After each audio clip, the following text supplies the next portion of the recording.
Wait, why? Okay, guys, we're recording. We're live. All right.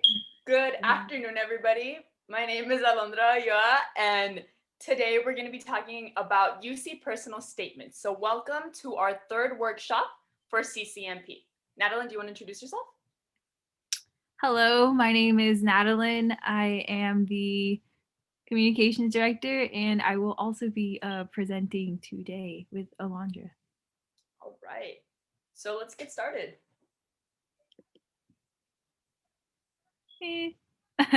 All right.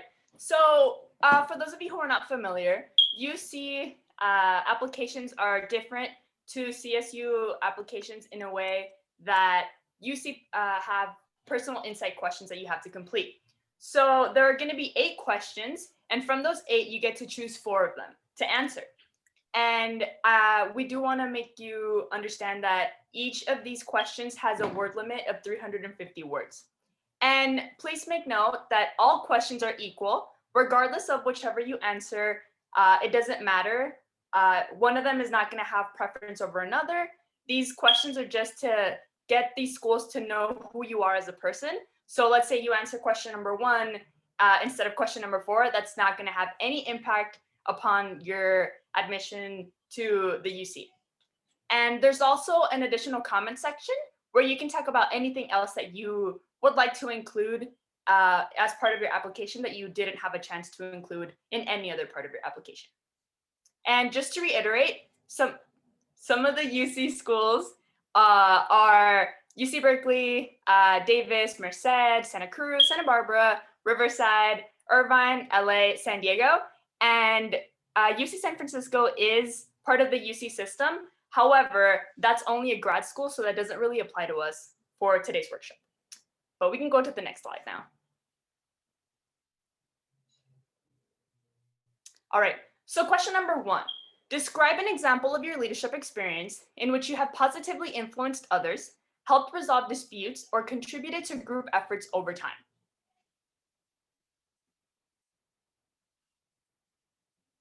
We can go on now, Ned. Okay, so things to consider. You need to think about what you have accomplished in your leadership role. Think about what responsibilities you have undergone because of this leadership role. And was there a problem that you helped to solve? And also think about how this leadership experience helped you change the way in how you saw how you saw it means to lead others. Now, these are just a few examples and ideas that we have come up with for answering this question. You can talk about if you've held a leadership position in a club, maybe if you're a captain of a sports team, or maybe if you've helped out at home, like if there's like a specific situation that has happened, you can talk about how you've taken the lead at your house, in your household. You can also talk about maybe leading a youth group at your church, or being a team leader at work, maybe like if you're a manager, or even just taking lead in a group project, because we all know those can be very stressful, and those can show that you can be a good leader. And also, we want to make note that we want you to try to isolate one of your leadership moments and elaborate on that moment. We can go to the next question now. All right, so question number 2. Every person has a creative side, and it can be expressed in many ways. Problem solving, original and innovative thinking, and artistically, to name a few. Describe how you express your creative side. So things to consider. Think about what it means to be creative and what that means to you. How have you used your creative side to help solve a problem? How has your creative side influenced your decisions in and outside of school? And do you see this creative side of you being a big part of your future career or your major that you decide to embark on? Now, some ideas and examples could be, think about how it doesn't necessarily have to be an artistic ability. And this question is catered for those who, let's say if you're a STEM major, I know that we have some STEM majors, potential STEM majors in our workshop today. If you're a STEM major and you want to make yourself be seen as more well-rounded, this could definitely be one of the questions that you can answer, because it gives you that opportunity to paint yourself as more than just like in one area, yeah? You can also write in a perspective that will make the reader imagine like they themselves are taking part in the activity that you like to do. And remember to use lots and lots of details and imagery. Question number 3. What would you say is your greatest talent or skill? How have you developed and demonstrated that talent over time? All right, so things to consider. Do you happen to have a talent or a skill that you're proud of? And why is this talent or skill special to you? Did you work hard to obtain this talent, or did it come naturally to you? And have you been recognized by this talent or skill, like maybe by your school, or if you've had like a recital, you were given an award? So some ideas and examples for this. I do want to make note, question 2 and question 3 sound really similar. So if you do want to write about both questions 2 and question 3, I want you to make sure to highlight distinctions in each of these because they're really, really similar. One way that you can tackle this question would be, you can think about stories that your family or friends share about you.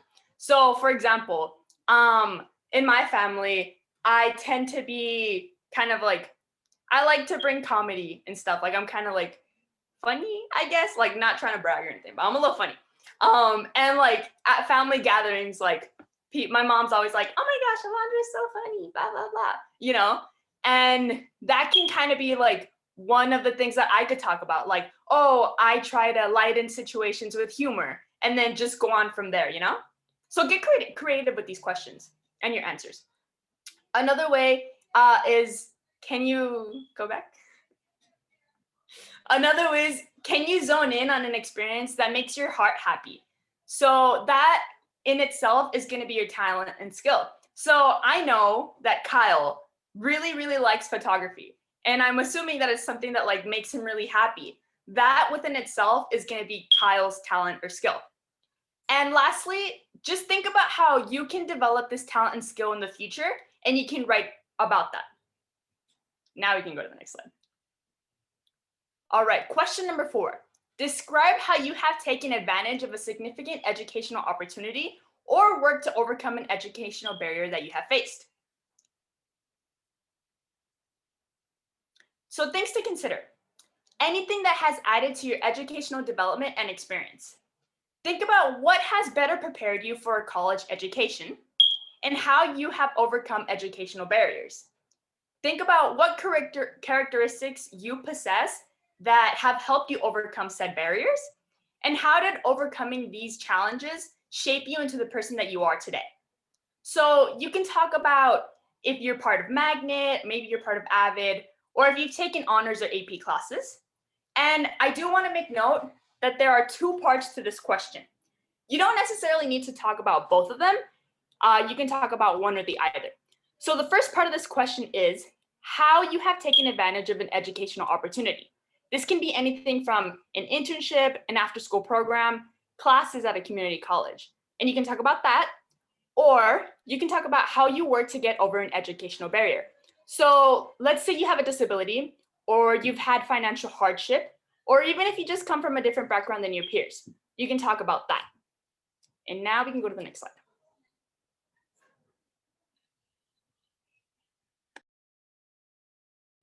All right. So question number 5, describe the most significant challenge you have faced and the steps you have taken to overcome this challenge. How has this challenge affected your academic achievements? So things to consider. Any challenges you faced, personal or in regards to your school or community? What obstacles have you faced and what have you learned from it? Growth is key. Currently going through a hardship, how is it affecting your life? So some ideas and examples, show resilience and development.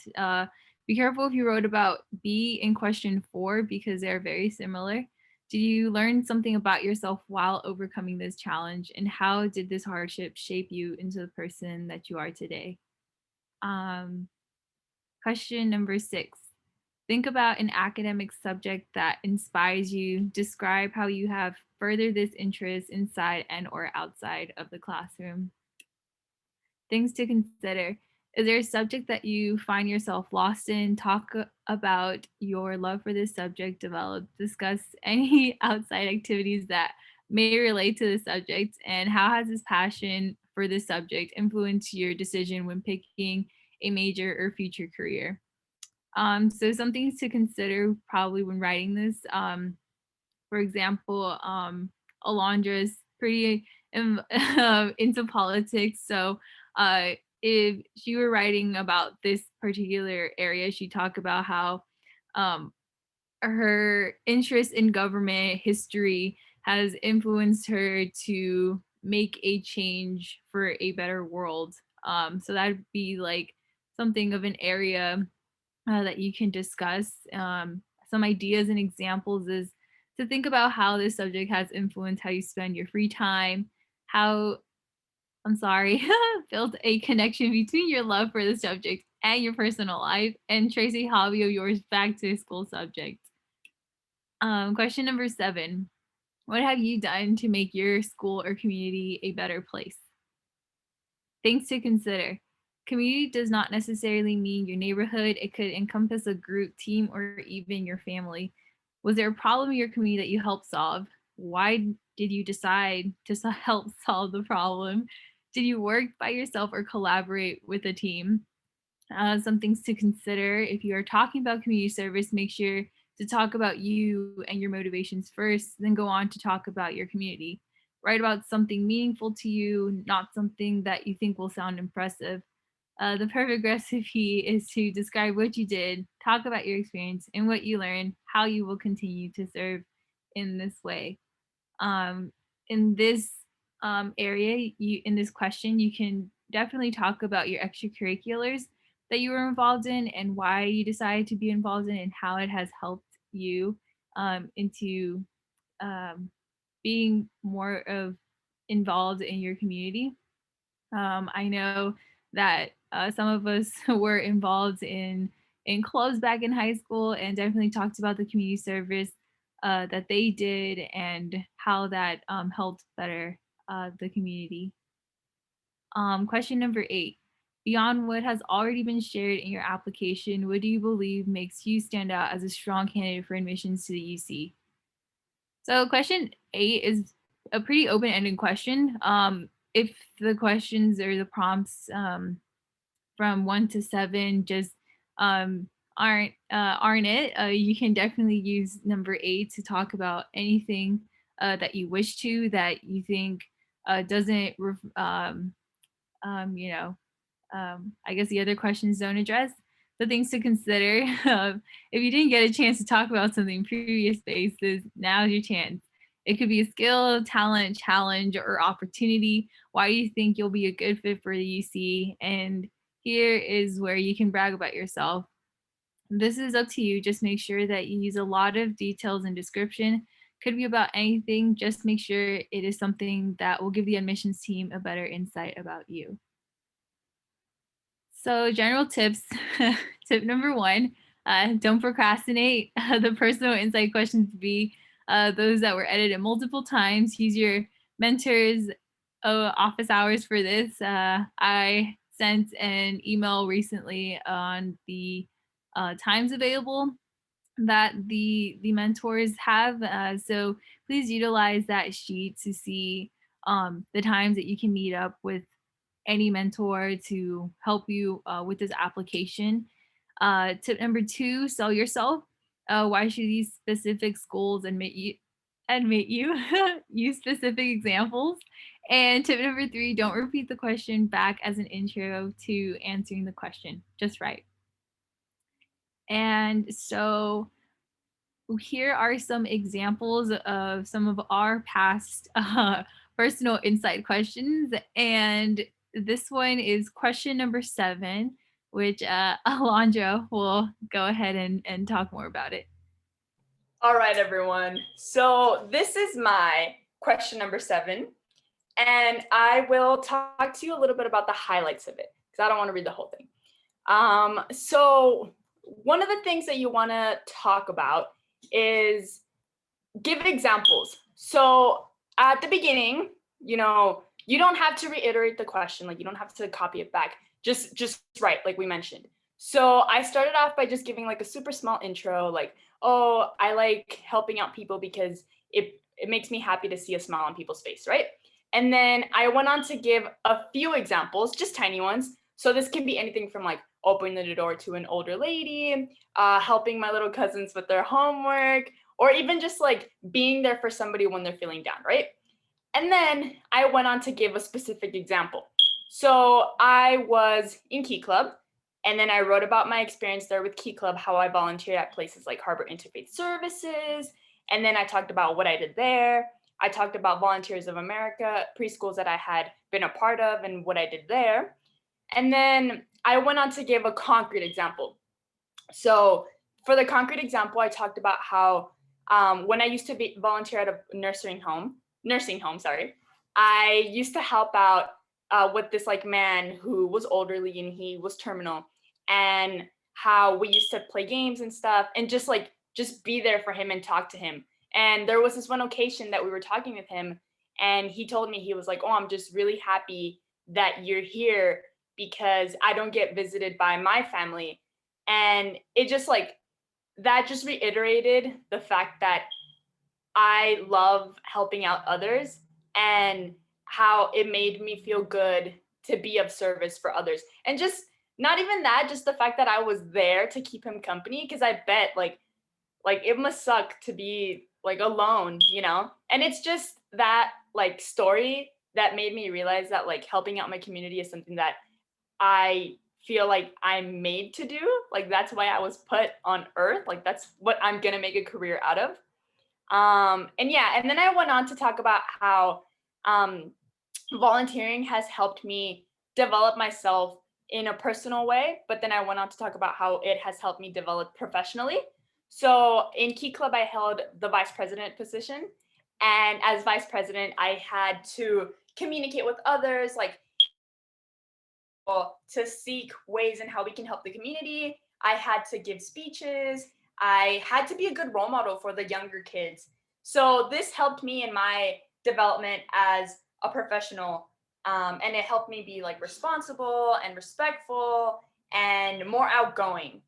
And lastly, I just finished it off by talking about how these community service opportunities helped me become an independent and responsible person, and how with what was it? One sec, sorry. How you can accomplish like anything if you put your mind into it and stuff. So that was pretty much what I did for this question, and this is just a little sort of like example. And Nad can talk about the next one.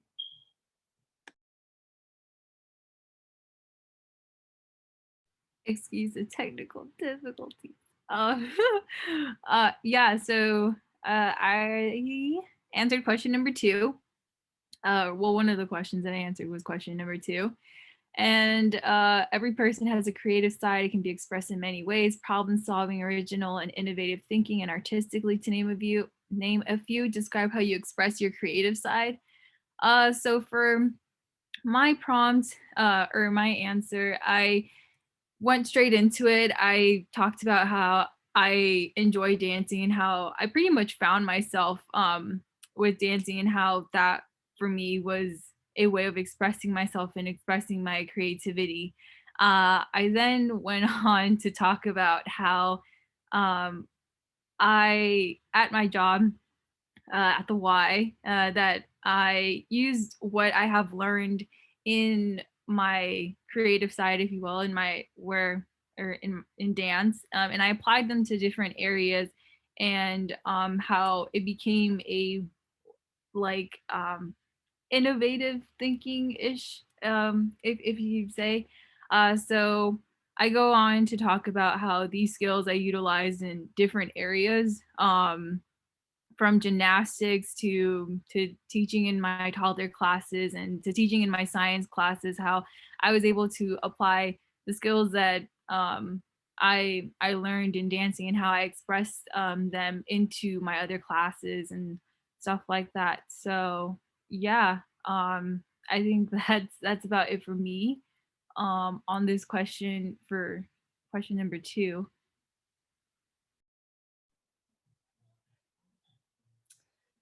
All right. So I do want to tell you guys about something we've been planning on. So you're probably wondering like, oh my gosh, Alondra, like I really want to my questions, but I don't know what to talk about. Well, don't worry because we got you. We have been planning a food drive / winter supplies drive to help out the less fortunate, especially right now that it's getting a little bit colder.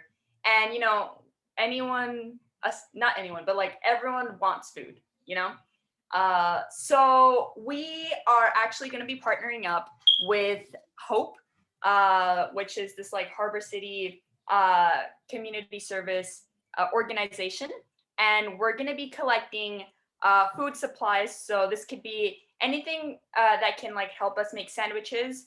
We're going to be collecting water and juice and maybe canned foods as well as hygiene products. And should anyone want to donate winter clothes, we're going to be collecting those as well.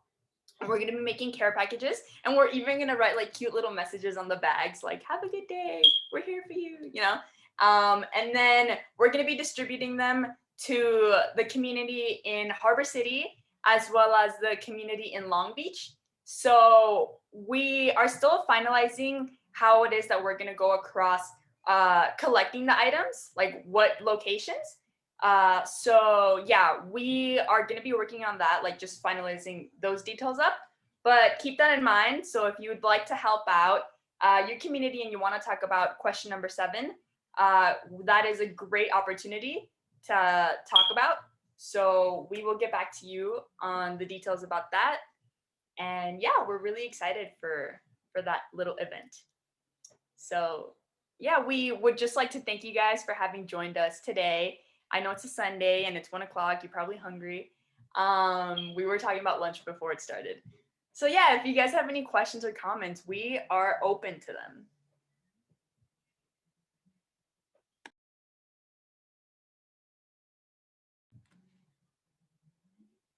Or if you just want to talk about anything, we're here for that too. Should I?